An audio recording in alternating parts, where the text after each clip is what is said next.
berbeza pandangan, cabar untuk berdebat. Orang yang tak sehaluan, tak sependapat dengan dia, dia akan cabar orang tu untuk berdebat. Orang ni pun terima.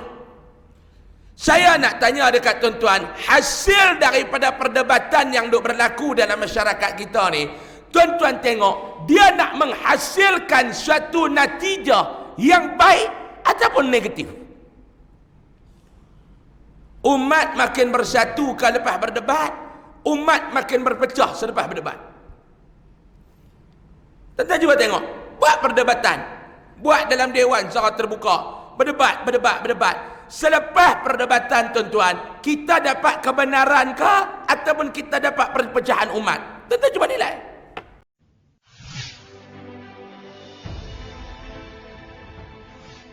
Assalamualaikum warahmatullahi wabarakatuh.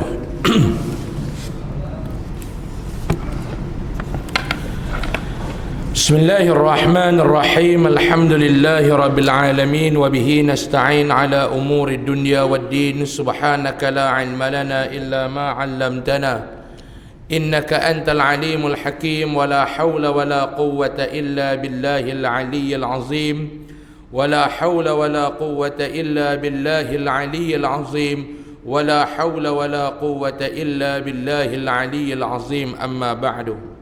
بسم الله الرحمن الرحيم.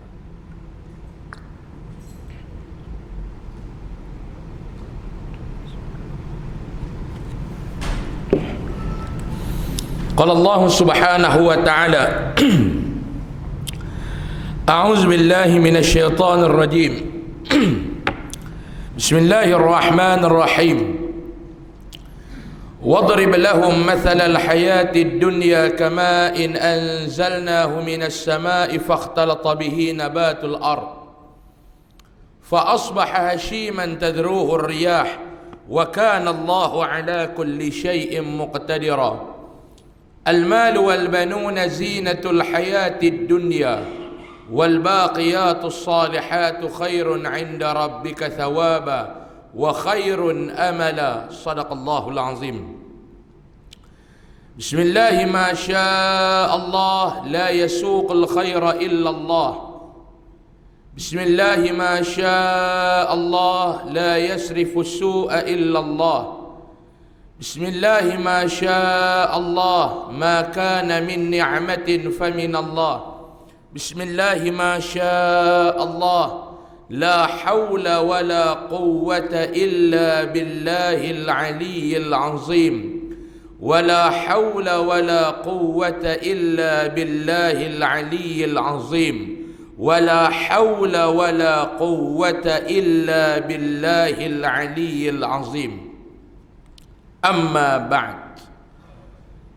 Tuan-tuan muslimin dan muslimat yang dirahmati serta dikasihi, diampuni segala dosa-dosanya oleh Allah Subhanahu wa taala. Amin. Ya rabbal alamin.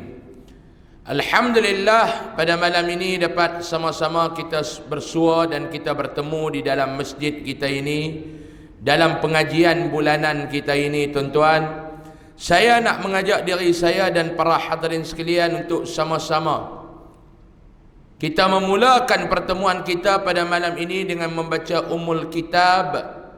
Mudah-mudahan segala hajat kita ditunaikan oleh Allah dengan keberkatan suratul Fatihah dan majlis ilmu kita ini. Mudah-mudahan segala permasalahan yang sedang kita hadapi dirungkaikan dan dikeluarkan kita daripada masalah tersebut oleh Allah Subhanahu wa taala. Mudah-mudahan dengan penyakit yang kita hadapi ini disembuhkan oleh Allah Subhanahu wa taala dengan keberkatannya. Al-Fatihah. A'udzubillahi minasyaitonir rajim. Bismillahirrahmanirrahim. Ghairil maghdubi 'alaihim. Amin amin ya rabbal alamin. Kita nak sambung pengajian kitab kita, kitab 40 hadis jalan ke syurga. Kita sampai kepada hadis ke-26 muka surat 25. Menjauhkan diri dari menipu dan bertengkar. Hari ini Nabi nak minta kita ni, kalau nak masuk ke dalam syurga, Nabi minta kita tinggal dua perangai. Maklum. Yang pertama Nabi minta apa dia? Tinggal dalam hidup kita ni suka bertengkar, suka berbalah, suka berdebat. Yang ni yang pertama Nabi nak minta kita tinggal. Yang kedua Nabi nak minta kita ni tinggal perangai menipu, suka berbohong. Hadisnya yang berbunyi, an Abi Umamah al-Bahili radhiyallahu an Abi Umamah al-Bahili radhiyallahu anhu qala Rasulullah sallallahu alaihi wasallam, ana za'imun bibaitin fi rabadil jannati liman taraka al-mira'a wa in kana muhiqqa wa bibaitin fi wasatil jannati liman taraka al-kadhiba wa in kana maziha wa bibaitin fi a'la al-jannati liman hasuna khuluquh atau kama qala rawahu Abu Dawud. Artinya daripada Abu Umamah al-Bahili radhiyallahu anhu, dia berkata, Rasulullah sallallahu alaihi wasallam bersabda, aku menjamin sebuah istana di hujung syurga bagi mereka yang meninggalkan pertengkaran walaupun dia di pihak yang benar. Ni yang pertama Nabi kata. Nabi kata aku jamin kepada mereka ni, kepada siapa dia? Mereka yang meninggalkan tabiat suka bertengkar, suka berbalah. Kalau bahasa Kedah, kod diam tempat saya ni, dia panggil suka menojeh. Maknanya suka bertengkar. Dia bertengkar. Ada benda dia nak berbalah, ada benda dia nak bertengkar, walaupun dia berada di pihak yang benar. Nabi kata tak perlu duk bertengkar ni, tak perlu, walaupun kamu duduk di pihak yang benar. Nabi kata aku jamin kepada kamu ni sebuah syurga, sebuah istana di dalam syurga bagi orang yang suka meninggalkan perbuatan suka berbalah, meninggalkan perbuatan suka bertengkar, walaupun dia berada di pihak yang benar. Ni tuan-tuan Nabi minta. Hari ini tuan-tuan budaya bertengkar ni dia seronok. Dia mai pula satu budaya lagi tuan-tuan, dia suka berdebat. Bismillah. Dia suka berdebat tuan-tuan. Hari ini perdebatan ni saya nak tanya tuan-tuan. Hari ini tuan-tuan tengok ada orang dia duk berdebat. Satu daripada sudut politik lah dia berdebat. Yang tu tak boleh nak komen apa dah, memang budaya dia dah. Mai pula satu lagi tuan-tuan, ni dalam agama ni berbeza pandangan, cabar untuk berdebat. Orang yang tak sehaluan, tak sependapat dengan dia, dia akan cabar orang tu untuk berdebat. Orang ni pun terima. Saya nak tanya dekat tuan-tuan, hasil daripada perdebatan yang duk berlaku dalam masyarakat kita ni, tuan-tuan tengok, dia nak menghasilkan suatu natijah yang baik ataupun negatif. Umat makin bersatu kalau lepas berdebat, umat makin berpecah selepas berdebat. Tuan-tuan cuba tengok, buat perdebatan, buat dalam dewan secara terbuka, berdebat. Selepas perdebatan tuan-tuan, kita dapat kebenaran ke ataupun kita dapat perpecahan umat? Tuan-tuan cuba nilai. Sebab tu Nabi tak bagi. Walaupun kita berada di pihak yang benar, jangan. Tak payah, biar. Ni Nabi kata, siapa yang boleh tinggal perbuatan bertengkar ni, berbalah ni, aku jamin kepada hampa syurga ni, dalam syurga tu mahligai untuk hampa, aku jamin. Tapi nak buat ni bukannya senang ni, kita nak tinggal ni, tambah-tambahan kita di pihak yang benar, lagi cekang lah nak bertengkar dengan orang tuan-tuan. Nabi kata tak, perkenuk tali tu tak payah duk bertengkar. Nabi kata tak payah duk bertengkar. Sebab kalau hasil daripada pertengkaran itu bukan nak menyatukan umat, tetapi nak memecahkan lagi umat Muhammad sallallahu alaihi wasallam. Wa bi baitin fi wasatil jannati liman tarakal kadhiba wa in kana maziha. Nabi kata pula, aku jamin sebuah istana di tengah syurga. Tadi di hujung syurga, yang ni di tengah syurga. Bagi siapa? Bagi orang yang meninggalkan perangai suka berbohong walaupun dalam gurauan. Yang ni Nabi kata, tolong tinggal. Yang pertama, tolong tinggal duk bertengkar. Yang kedua, Nabi kata, tolong tinggal perangai apa dia? Yang kedua, perangai suka menipu. Walaupun dalam keadaan melawak, walaupun dalam keadaan gurauan, Nabi kata tinggal. Wa bi baitin fi a'lal jannati liman hasuna khuluquh. Dan aku jamin pula sebuah istana di tempat yang tinggi di dalam syurga ni bagi mereka yang baik akhlaknya. 3 istana yang Nabi SAW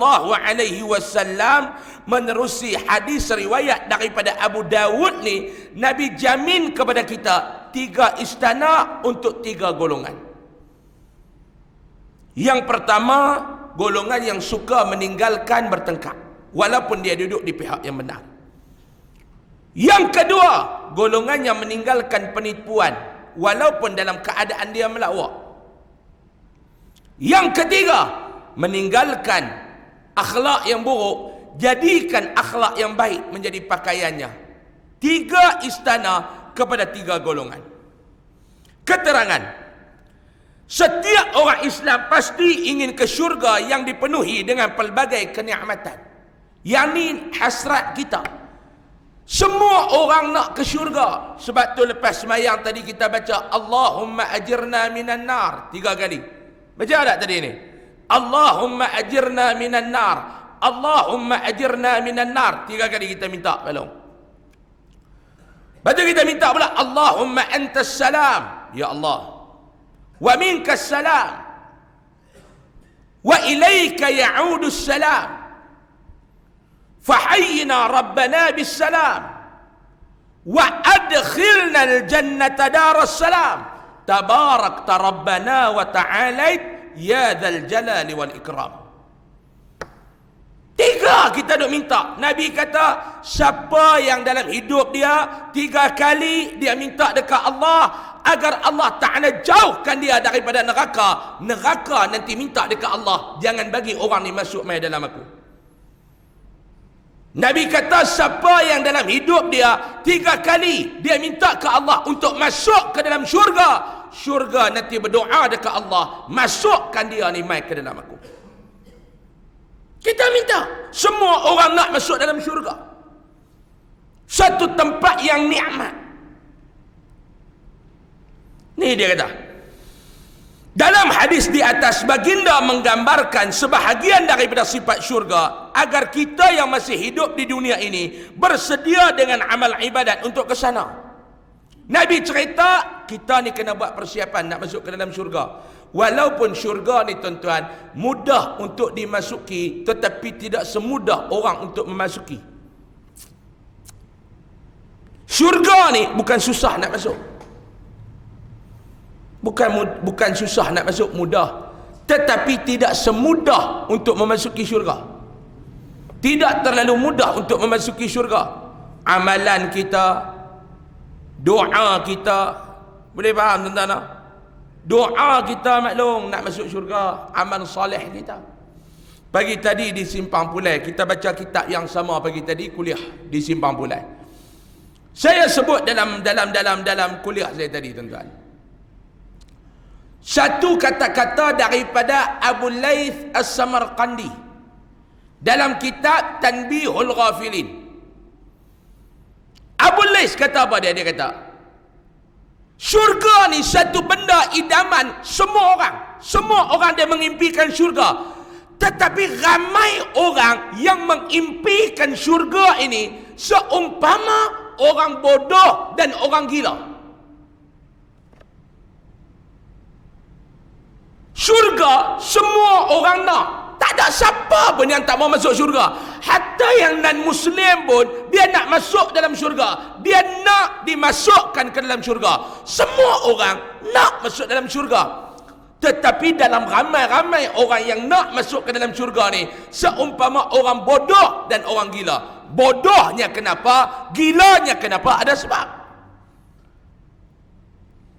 Bodoh.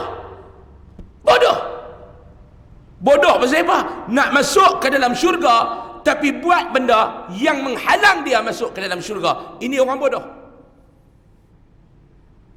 Tuan-tuan faham tak?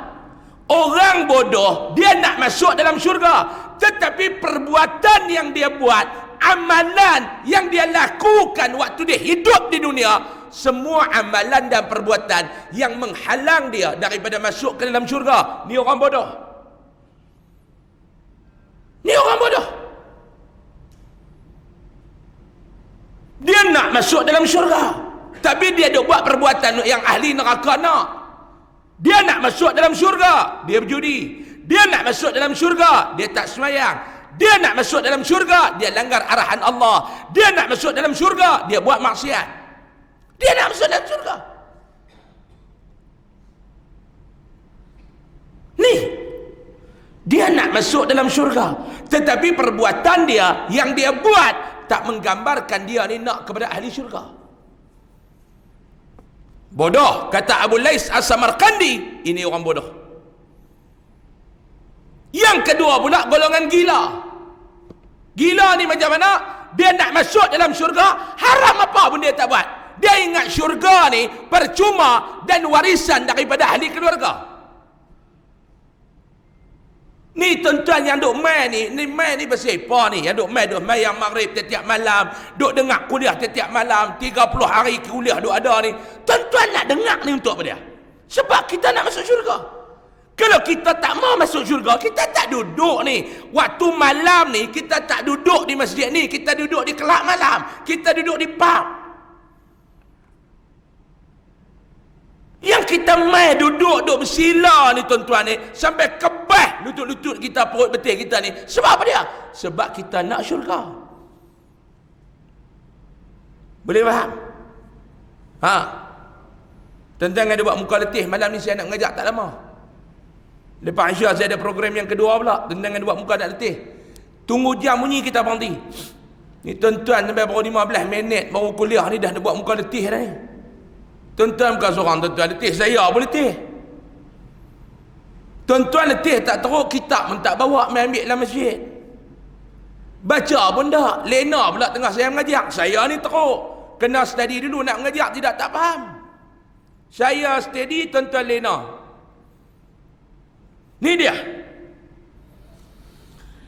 Baginda menyebut bahawa disediakan sebuah istana dalam syurga di bahagian tepi bagi orang yang tidak suka bertengkar, walaupun dia ni orang yang benar. Kerana orang yang bertengkar bukan maksud mencari kebenaran, tetapi hanya untuk mengalahkan lawannya dan sanggup menegakkan benang yang basah semata-mata untuk menang dalam pertengkaran. Hak ni perangai orang yang suka bertengkar. Orang yang suka bertengkar ni tuan-tuan, dia bukan nak cari kebenaran. Sebab tu jangan layan orang yang tidak mau kepada kebenaran, tuan-tuan. Macam kita hari ini dalam sosial media. Kita hidup hari ini tuan-tuan dalam keadaan bergelombang dalam dunia yang hebat ni. Dunia moden ni. Ada sosial media. Tak perlu semua benda kita nak kena cerita kepada orang. Dan tak semua benda yang kita perlu buat penerangan kepada orang. Ada benda yang kita diam lebih baik daripada kita bercakap. Tuan-tuan tahu dah, kalau kita bercakap benda ni umpama mencurahkan air kepada daun keladi, untuk apa kita bercakap? Tuan-tuan nak cerita kebenaran kepada orang yang tidak suka kepada kebenaran, untuk apa? Kita nak menerangkan kepada orang yang nak penerangan. Kalau kita terang kepada orang yang suka kepada kegelapan, untuk apa kita nak terang? Orang yang suka bertengkar ni, dia bukan nak cari kebenaran, tetapi dia nak mengalahkan kawan dia. Yang kedua, dia nak tunjuk ke tentang hebat dan juaranya dia. Tak payah layan orang macam ni. Allah juga menyediakan sebuah istana di dalam syurga bagi orang yang tidak menipu walaupun dalam gurauan. Dan disediakan istana yang paling istimewa kepada orang yang berakhlak mulia. Istana mereka berada di tempat yang paling tinggi sesuai dengan kedudukan mereka yang tinggi itu. Mudah-mudahan kita tergolong dalam 3 golongan tersebut. Amin. Amin. Ya Rabbal. Hadis ke-27. Berpegang dengan i'tiqad Ahlus Sunnah wal Jamaah. An Muawiyah bin Abi Sufyan radhiyallahu anhu qala: Ala inna Rasulullah sallallahu alaihi wasallam qama fina faqala: Ala inna man qablakum min ahli al-kitab iftaraqu ala 72 millah. Wa inna hadhihi al-millata ستفترق على 73 72 في النار وواحدة في الجنة وهي الجماعة. وفي رواية قالوا ومن هي يا رسول الله؟ قال ما أنا عليه وأصحابي. رواه أحمد والترمذي. Atau kama qala. Artinya daripada Muawiyah bin Abi Sufyan radhiyallahu an, dia berkata, sesungguhnya Rasulullah sallallahu alaihi wasallam pernah berkhutbah dan kepada kami dan bersabda, sesungguhnya umat sebelum kamu dari kalangan ahli kitab telah berpecah kepada 72 kumpulan. Dan agama ni, umat aku ni, Nabi kata akan berpecah kepada 73 kumpulan. Hak dulu 72, mai umat aku ni dia akan berpecah kepada 73 kumpulan. Nabi dah bagi tahu dah umat dia ni akan berpecah. Ujian kepada umat dia ni apa dia? Ujian perpecahan. Nabi habaq dah umat aku ni akan berpecah. Ujian kita ni apa dia tuan-tuan? Perpecahan, perbalahan, pertengkaran. Ni kita hari ini ni. Hari ini tuan-tuan tengok sama-sama. Dulu ni tuan-tuan, saya nak bawa tuan-tuan tengok.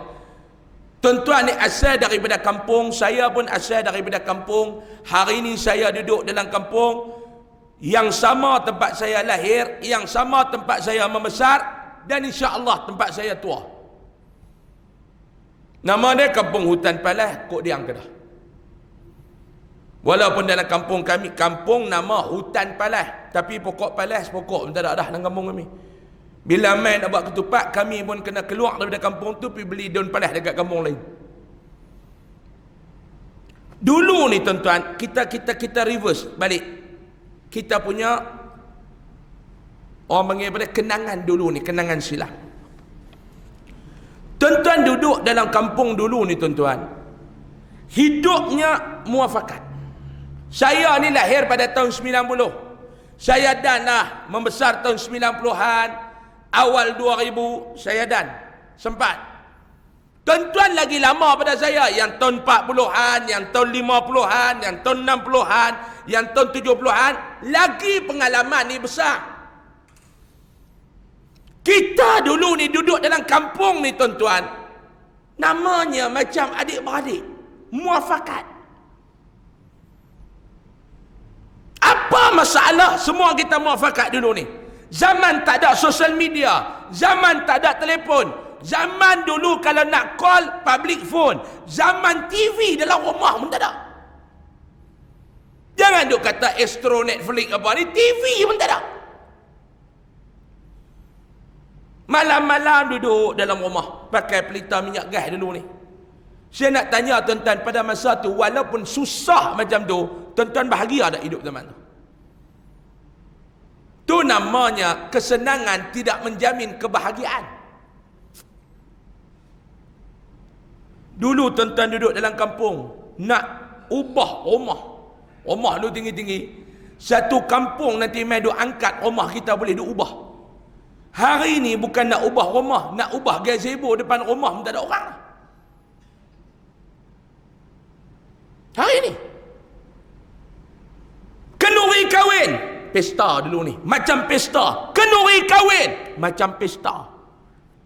Dia orang perempuan nanti duk main, duk tukar tirai dalam rumah, duk tolong kemas dalam rumah. Orang lelaki duk angkat kemah luar rumah. Mana ada catering buffet apa, semua dulu ni beridang. Ada puak duk basuh pinggan, ada puak duk masak nasi, ada puak duk angkat. Dulu lah tak ada dah. Sekarang ni tak ada dah. Sekarang ni dia kuih moden, dia makin moden.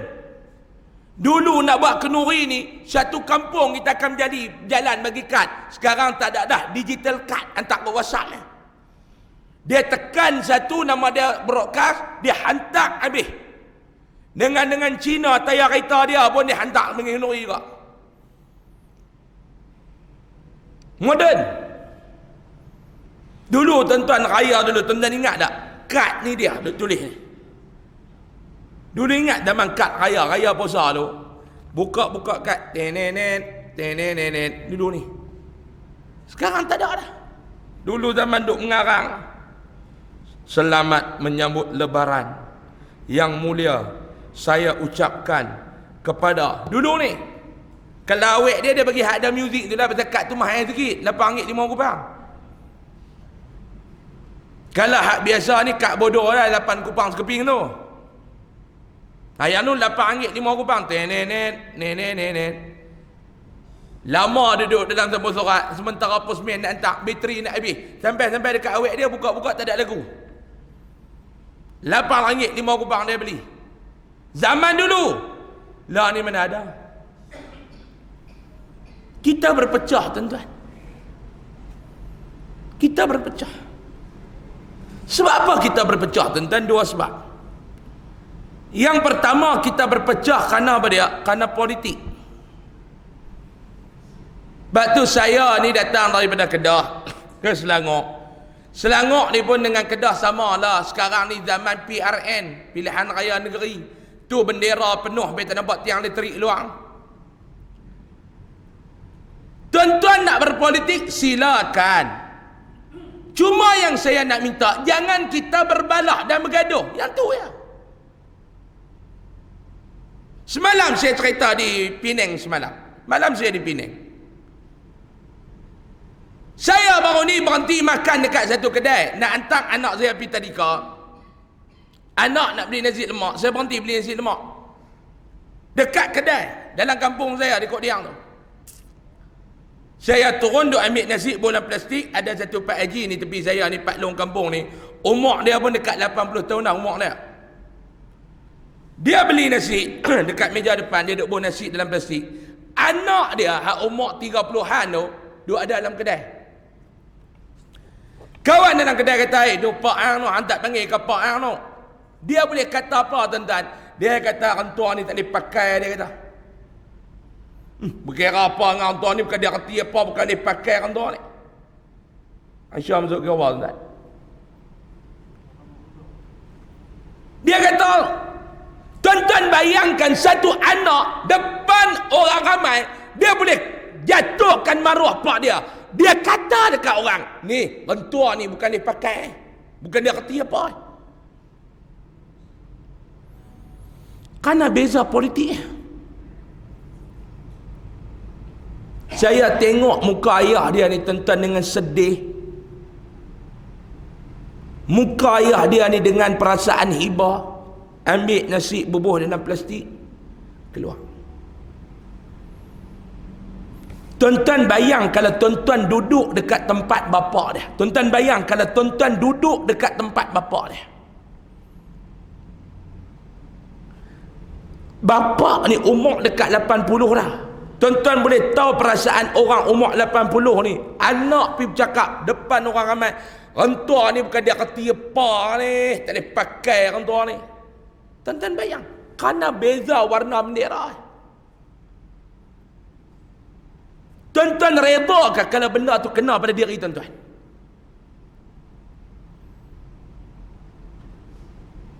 Hari ini kita berpecah tuan-tuan. kita ni nak berpolitik ala patut dah. Orang kata apa? Padan patut ala kadar ya. Umat Rasulullah sallallahu alaihi wasallam berpecah. Ni yang pertama, kerana politik. Hari ini mai pula satu sebab lagi, penyebab satu lagi. Kita berpecah ni pula kerana agama. Kerana apa dia? Kerana pahaman dalam agama. Yang ni kata mereka ni sunnah. Mereka kata orang ni bid'ah. Yang ni pula mai satu budaya lagi tuan-tuan. Kami menegakkan sunnah. Kami nak buat benda sunnah. Kami tak mau buat benda yang Nabi tak buat. Tak mau.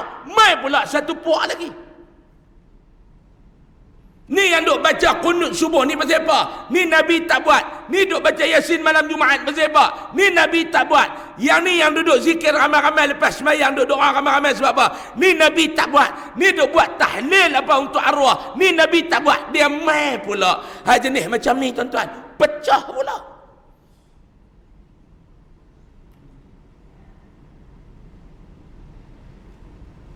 Dia pergi mengaji dalam luar negara dia buat balik map fahaman luar negara, dia nak sebarkan dalam negara. Pecah pula.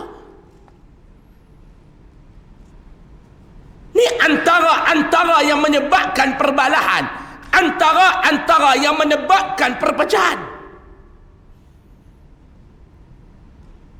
Ni Nabi kata umat aku akan berpecah kepada 73 kumpulan. 72 kumpulan akan masuk ke dalam neraka. 72 daripada 73 tu dalam neraka. Satu saja ia akan masuk ke dalam syurga, selamat. Iaitu kumpulan Al-Jamaah. Dalam satu riwayat yang lain, sahabat bertanya, wa man hiya ya Rasulullah? Siapa mereka tu ya hai Rasulullah? Yang dikatakan kumpulan Al-Jamaah itu, siapa dia? Qala Nabi sallallahu alaihi wasallam bersabda, ma ana alaihi wa ashabi. Ajaran yang aku amalkan dan para sahabatku amalkan. Hadis riwayat daripada Imam At-Tirmidzi. Muslimin dan muslimat yang dirahmati Allah Subhanahu wa taala. Nabi kata kumpulan yang selamat itu kumpulan yang mana? Yang mana aku amalkan dan apa yang sahabat aku amalkan. Tuan-tuan kena faham betul-betul tuan-tuan. Tuan-tuan kena faham betul-betul apa yang Nabi amalkan, apa yang sahabat amalkan. Baik Ustaz. Tu yang kita sekarang ni Ustaz, duduk tegakkan benda-benda sunnah. Kita perangi benda-benda bid'ah. Ni yang kita perangi Ustaz. Hari ini tuan Ustaz tengok dalam masyarakat. Tuan-tuan cuba tengok dalam masyarakat kita hari ini tuan-tuan. Macam-macam pemikiran tu ada. Tuan-tuan nak berlawan ni tuan-tuan, jenuh berlawan. Yang ni puak-puak liberal. Puak-puak yang nak menyamaratakan agama. Saya baru ni berhenti dekat satu shopping mall. Berhenti di Kedah tu, dia ada ustaz tu. Duk parking kereta.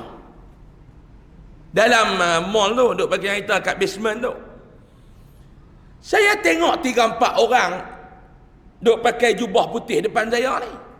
Depan kereta ni, depan kereta depan tu, saya kereta sini. Saya duk tengok-tengok, yang ni jantan ke perempuan? Duk tengok. Bentuk badan perempuan, pakaian jantan. Dia pakai ni macam haji kita pakai jubah ni. Ni jubah putih ni tuan-tuan ni. Dia siap dengan serban, dia siap dengan serban atas bau. Saya tengok, ni jantan ke perempuan? Duk tengok bentuk badan perempuan. Tuan-tuan, kita tengok bentuk badan, kita tahu dah yang ni jantan ke yang ni perempuan. Tak payah duk belagak dah. Perempuan. Tapi pakai baju macam budak-budak tahfiz ni. Jubah putih dengan serban macam budak-budak tahfiz. Saya pun turun kereta, Lepas berjalan, saya ikut agak jauh juga lah daripada belakang ni. Dia ikut. Masuk dalam shopping mall, masuk. Lepas naik tingkat tu, lepas pergi celebrate birthday party dekat satu kedai, restoran dalam tu. Yang mana dalam tu tuan-tuan, pok-pok perempuan-perempuan ni pakai jubah tahfiz. Sebab mereka punya tema budak tahfiz. Tema birthday party tu budak tahfiz. Tentang boleh fikir. Dulu kita duk ingatkan tema mak kilau. Dia pakai tanjak habis ni, duk main duk silat kot dalam shopping mall tu. Masa mak kilau punya fenomena itu ni. Lepas tu dia main pula, ada yang lagi gila, dia main pula tema hantu. Pakai duk jadi hantu belakang. Sekarang ni tahap gila mereka ni berkembang dengan baik. Dia mula ambil tema budak tahfiz. Yang budak-budak perempuan ni pakai tema budak tahfiz. Gila tuan-tuan. Gila.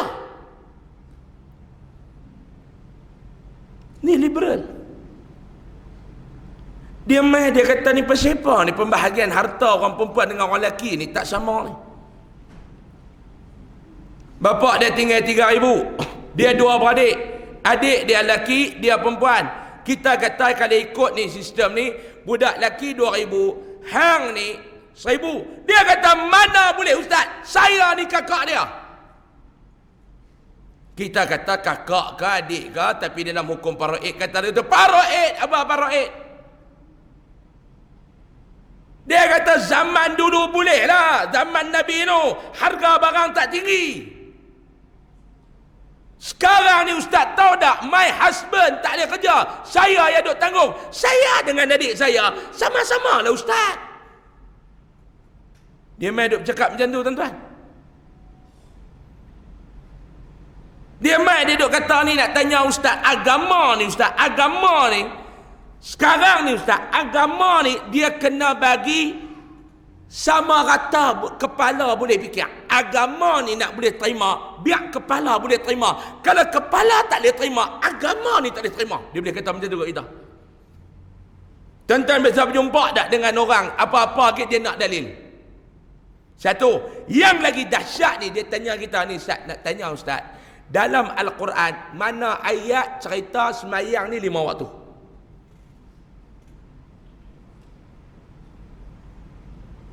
Ustaz bawa mai dekat saya satu ayat Quran. Dalam Al-Quran, satu ayat Quran, dia cerita semayang ni 5 waktu. Subuh 2 rakaat, Zuhur 4 rakaat, Asar 4 rakaat, Maghrib 3 rakaat, Isya 4 rakaat. Tolong bawa mai. Ni saya nak semayang ni ustaz, ustaz tolong bawa mai. Ni yang duk balik mengaji luar negara ni, tengok-tengok mengaji di universiti ni daripada London mana, dia main duk tanya kita. Kita kata Datuk, ayat Al-Quran yang tu tak ada lah Datuk nak cerita. Cumanya hadis Nabi, no. Saya bercakap tentang Al-Quran, saya tak bercakap bab hadis.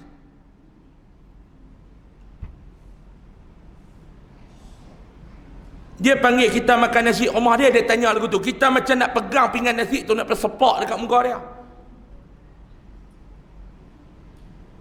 Dia kata dalam Al-Quran ada aqimus solah.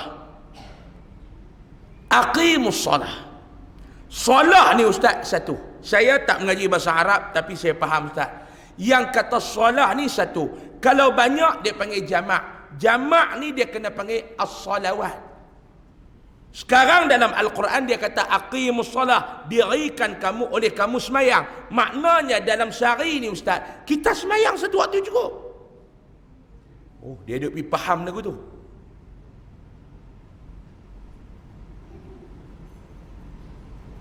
Dulu tuan-tuan, ada riuh Jabatan Agama Negeri mana pergi tangkap satu orang lelaki, dia menikah 7 orang.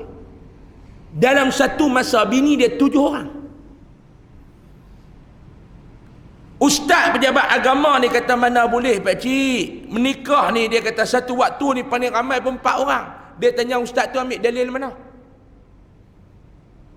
Saya ni buat ambil dalil Al-Quran. Ustaz tak baca kan Nabi apa Allah Ta'ala kata, fankihu ma tabalakum minan nisa mathna wa thulatha 5 wa ruba' 4 9. Dalam Al-Quran kata mula-mula menikah kena 2 orang, bukan seorang. Dia kata, dia duk pergi faham macam tu. Masna wa thulatha 3, 2 jambak 3 5. Waruba' 4 jambak 5 9. Fa in khiftum alla ta'dilu fawahidah 1. 10 orang kita boleh menikah. Saya baru 7 dia kata.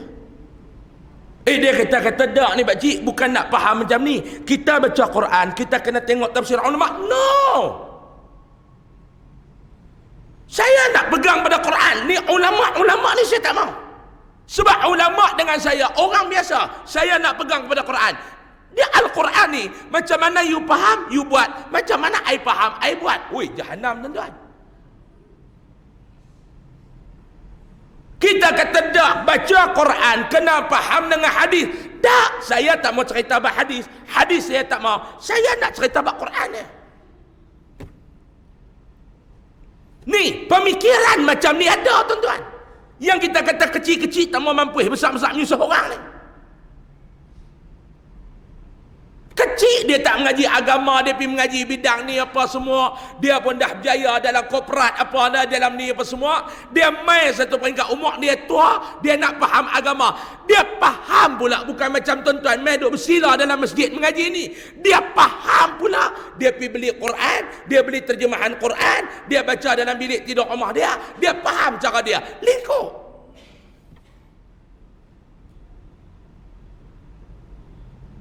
Kita kata ni tak main ke duk mengaji dengan ustaz-ustaz ni. Oh sorry lah. Saya duk mengaji dengan my teacher daripada Amerika tu. Duk mengaji online tu. Mana dia pergi ambil main satu kawan ni pula duk main cerita pula. Dia pergi ambil tu pula puak-puak liberal, puak-puak sekular mengajak dia lingkup. Dulu tuan-tuan ingat tak satu manusia nama Astor Rajabat dulu? Budak-budak muda dia tak bisa dengar nama Astor Rajabat. Yang dia bisa dengar Hang Jebat. Dulu ada satu orang wartawan, kalau tak silap saya, Astor Rajabat ni. Tuan-tuan bisa dengar tak cara dia bercakap? Astor Rajabat ni. Pemikiran macam Astor Rajabat ni ramai mana ada tuan-tuan. Ni pemikiran siapa dia yang baru ni yang orang letak bom bawah kita dia apa dah? Siti Kasim. Baik orang bintak bawah kita dia bom tu. Pemikiran macam Siti Kasim ni tuan-tuan, dalam masyarakat kita ni ramai mana? Yang dia terima agama ni bukan dengan ngaji, dia terima dengan cara fahaman dia. Ni berpecah. Nabi kata umat aku akan berpecah. Yang akan kembali ni hanya satu puak saja, iaitu Ahlus Sunnah wal Jamaah. Ahlus Sunnah wal Jamaah ni pula tuan-tuan, dia ni macam-macam orang dia declare kata dia Ahlus Sunnah wal Jamaah. Wahabi pun dia tak mengaku kata dia Wahabi, dia kata dia Ahlus Sunnah wal Jamaah. Dia kata dia ni pun Ahlus Sunnah wal Jamaah. Kerja dia sebagai Ahlus Sunnah wal Jamaah menyesatkan orang. Yang ni tak sehaluan dengan aku, kapiak. Baru ni tuan-tuan boleh dengar ada satu ustaz dia kata apa dia? Dia kata ni orang-orang Asy'ariyah ni kita ni Pak Long duduk dalam negeri Selangor, dalam negara Malaysia ni tuan-tuan, negara Ahlus Sunnah wal Jamaah, negara Asy'ariyah. Seluruh negara kita melainkan ada satu tempat tu, semuanya mengaji tentang sifat Allah ni. Tauhid ni menggunakan sifat 20. Mai satu ustaz tu dia kata orang-orang Asy'ariyah ni pada pandangan saya, mereka ni tidak bertuhan. Berbeza pandangan, mengkafirkan orang yang tidak sehaluan dengan mereka. Ini pun orang yang mengaku dia Ahlus Sunnah wal Jamaah. Tak betul tuan-tuan. Tak betul. Keterangan, hanya golongan Ahlus Sunnah wal Jamaah sahaja yang selamat ke syurga, kerana i'tiqad mereka yang sahih, beramal dengan hadis dan sunnah-sunnah baginda sallallahu alaihi wasallam. Mereka juga amat memuliakan dan mencintai para sahabat Nabi dan semua ahli keluarga baginda sallallahu alaihi wasallam. Mereka tidak menghina golongan habaib. Hari ini kata duduk mendabik dada, kata mereka ni sayang kepada Rasulullah, sayang kepada ahlul bait. Tapi kerja mereka tentang menghina para habaib, menghina ulama-ulama yang tidak sehaluan dengan mereka. Hari ini. Sebab tu jauhilah diri daripada golongan-golongan tersebut. Tuan-tuan, insya-Allah bulan depan kita akan baca pula hadis ke-28, iaitu tentang kelebihan membina masjid. Membina masjid ni bina masjid betul lah, bukan menikah pula seorang lagi. Ni bina masjid betul. Ada duit, bina masjid. Saya baru ni tuan-tuan, ada seorang sahabat saya meninggal dunia. Dia ni, saya nak cerita kisah dia ni untuk sama-sama tuan-tuan ambil iktibar lah. Dia ni satu orang yang apa kita nak kata, kalau dikenali dalam kampung ni, satu orang yang kedekut. Nama dia, belakang nama dia lepas letak gelaran kemut. Kemut ni maknanya dia genggam ni, tak ayak pun tak menitik ni. Tahap kedekut tuan-tuan, dia kalau pergi makan di kedai bihun sup, dia tak order ayak dah, sebab dia kata sup ada dah. Tahap kedekut dia, kalau makan laksa tak order ayak dah, dia kata kuah dah ada dah. Tahap kedekut. Tuan-tuan di Tamarakan ni tak boleh lawan dia punya kedekut macam ni. Baru ni dia sakit. Dia duit dalam bank ni, saya ingat orang ni 2-3 juta ringgit ada tuan-tuan. Buat fixed deposit 2-3 juta, bukan 2-3 ribu, bukan 20-30 ribu, bukan 200-300 ribu, 2-3 juta. Kedekut ni memang kena kepada orang kaya, bukan kena kepada orang susah. Isteri dia pun call saya, dia kata, "Ustaz, bila Ustaz nak main kuliah dekat masjid kami ni, singgah main rumah Ustaz?" Saya tanya dia pasal apa agak? Dia kata nak minta Ustaz nasihat abang sikit. Ni Ustaz kena nasihat abang ni sikit ni, masalah ke dia ni. Saya pun okey lah. Hari saya nak pergi kuliah dekat rumah dia tu, saya singgah. Saya kata, "Macam mana abang?" Dia kata, "Ni tak apa nak sihat, cakap tak lah." Saya kata, "Tak pergi hospital ke?" Dia kata, duk tunggu giliran ni apa panggil. "Hospital mana abang pergi?" "Hospital Ustaz." Saya kata, abang ni duit ada yang abang duk pergi beratok dekat hospital Ustaz tu pasal apa? Pergilah hospital swasta, duit ada, duk simpan nak buat apa abang? Kalau mati bukan nak beli tanam dengan duit-duit tu sekali.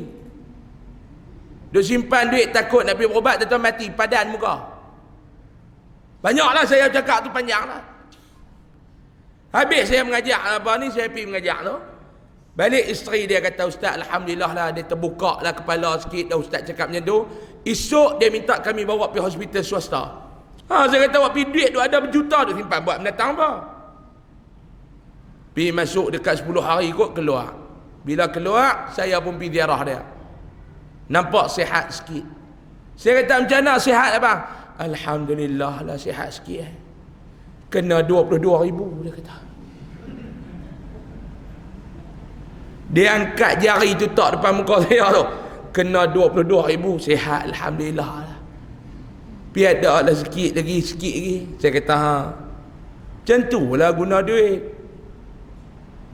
Lepas tu saya kata dekat dia, saya kata, "Abang, saya kenal abang ni dekat 10 tahun lah. Ikhlas saya cakap lah, saya kenal abang dan orang lain kenal abang. Abang tahu tak orang duk kata abang ni kedekut? Tahu? Abang kedekut ke tak?" Dia diam. Saya tak nak jumpa lagi orang macam abang makan bihun sup, tak minum air, bak sup ada. Dia diam. Saya kata, "Abang, Nabi kata orang sakit ni kena berubat dia dengan bersedekah. Saya cakap kat abang ni bukan saya nak abang buat keluar duit abang mai bagi dekat sekolah saya. Tak, saya tak mau. Saya bercakap ni ikhlas kerana Allah. Abang pergi sedekah dalam tempat lain. Jangan buat keluar duit abang mai sedekah kat sekolah saya. Saya tak mau terima duit abang. Sebab sekali orang kata saya ambil kesempatan dekat abang. Saya bercakap ni ikhlas kerana Allah. Nabi kata da'u mardakum bis sadaqah. Ubatilah orang yang sakit tu dengan cara bersedekah. Dia kata, ustaz tolonglah saya nak sedekah dekat mana? Dah ustaz tak mau. Saya kata masjid abang tu, masjid kampung abang tu duduk tengah kutip duit nak tukar kapek. Awak keluar duit wakaf kat mereka. Jangan awak keluar sikit dah duit banyak, awak keluar lah banyak sikit. Dia kata ada banyak mana lagi yang tak cukup. Saya pun telefon setiausaha masjid tu. Setiausaha tu kata tak cukup lagi 25,000. Saya abang tak cukup lagi 25,000. Dia pun tersandar.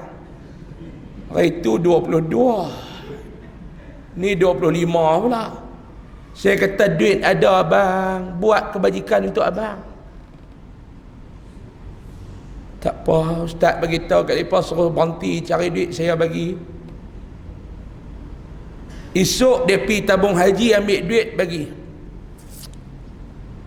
4 hari lepas tu masjid pun pasang kapek baru. Hari ni pasang kapek baru, esok dia meninggal. Kapek baru itulah tempat dia disemahyangkan jenazah dia. Tuan-tuan, saya nak abang apa dia? Allah bukan nak tengok awal, dia nak tengok hujung hidup kita ni macam mana. Dia ni asal kedekut, akhirnya Allah Ta'ala bagi dia ni sempat buat kebajikan. Kita tak tahu macam mana lagi Pak Long. Kita tak tahu macam mana lagi Mak Long. Duk mengaji tiap-tiap malam ni, adakah kita nak meninggal ni dengan cara duk main mengaji tuan-tuan tu? Nu macam tuan-tuan tengok baru ni viral apa dak? Almarhum Dr. Sabri nu pensyarah Yusim nu meninggal tengah duduk mengajar. Husnul khatimah tuan-tuan. Saya pun memang duk berangan nak meninggal kat tengah mengajar, cuma jangan malam ni lah.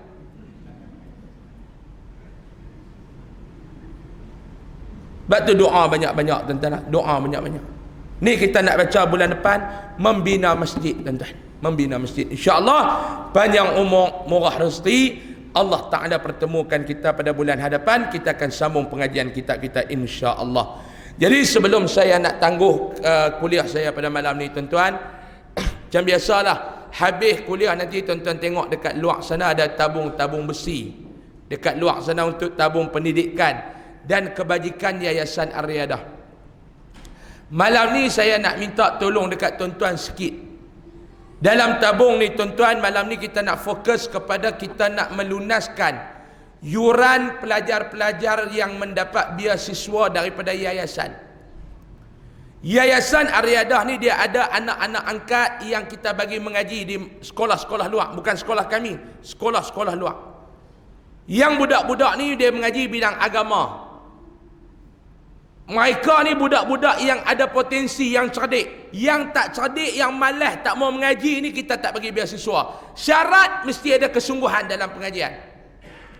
Yang ketiga, mereka ni tuan-tuan waris mereka tidak mampu. Tak mampu ni yang pertama anak yatim. Tak mampu ni waris mereka sakit kronik. Jadi budak-budak ni ada yang waris dia ni tuan-tuan duduk terlantak atas katil mak dengan ayah, kanser. Anak duduk dengan atuk, dengan tok wan ni kita biayakan. Jadi baru ni pihak sekolah ni hantar mai dekat kami di yayasan ni tuntutan yuran yang kita tak jelaskan lagi lepas ni pada tahun ni. Keseluruhan semua ada 9,000 lebih. Jadi malam ni saya buka peluang kalau tuan-tuan nak bagi dekat lepas ni dipersilakanlah. Tuan-tuan insya-Allah. Dan juga produk Top Koko ada di luar sana. Wallahu a'lam. Saya mohon maaf banyak-banyak kalau ada salah dan silap. Kita tangguh dengan tasbih kafarah dan surah Al-As.